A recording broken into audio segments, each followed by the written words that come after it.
Pagdating sa ating mga alalahanin o worries, alam mo ba na hindi lang yung takot na maging salat ang issue ng maraming tao, kundi yung takot na bumaba yung status. Yan yung kaisipan na paano na kung hindi na natin afford ang gusto natin, paano na kung sakto lang.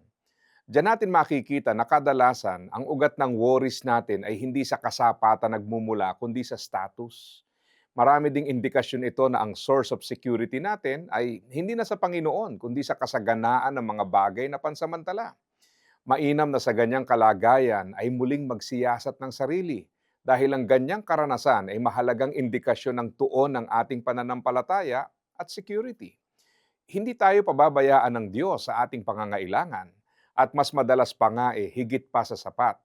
Pero kung hindi matapos-tapos ang mga inaasam at doon hinahanap yung kapayapaan, hindi mararanasan o maaabot ang kapayapaan. May mga life experiences tayo na maglalahad ng laman ng ating puso. Kung ang ilan sa mga ito ay magpapatunay na mas nag-aalala tayo dahil sa status kaysa sa kasapatan, dapat nating muling iayon ang ating puso sa kalooban ng Diyos. Ang sabi sa Filipos chapter 4 verse 19, "At dahil kayo'y na kay Kristo Jesus, ibibigay sa inyo ng aking Diyos ang lahat ng pangangailangan ninyo mula sa kasaganaan ng kayamanan niya."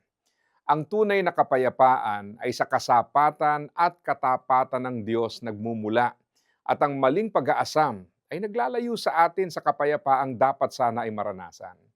Kung natatagpuan mo ang sarili mo sa ganitong kalagayan, ay marahil mas nagiging mahalaga na sa iyo ang material kaysa sa spiritual, ang temporal kaysa sa eternal, ang status kaysa sa kasapatang gawad ng Diyos.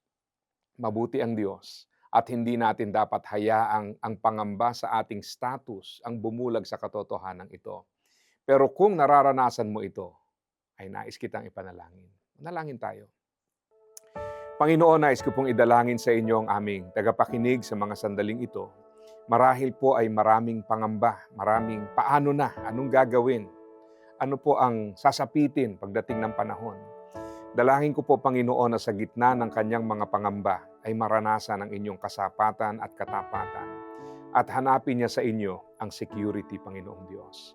Magpakahayag po kayo sa Kanya at kayo po ang maging sentro ng Kanyang buhay. Ito po aming dalangin sa pangalan ni Jesus. Amen.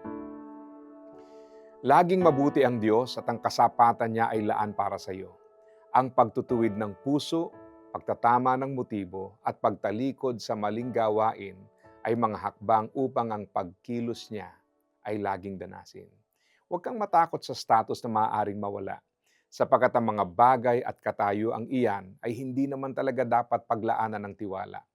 Sa Diyos sumandig, upang ang kapayapaang nagmumula sa kasapatan at katapatan niya ay mapatid. Asa ka pa?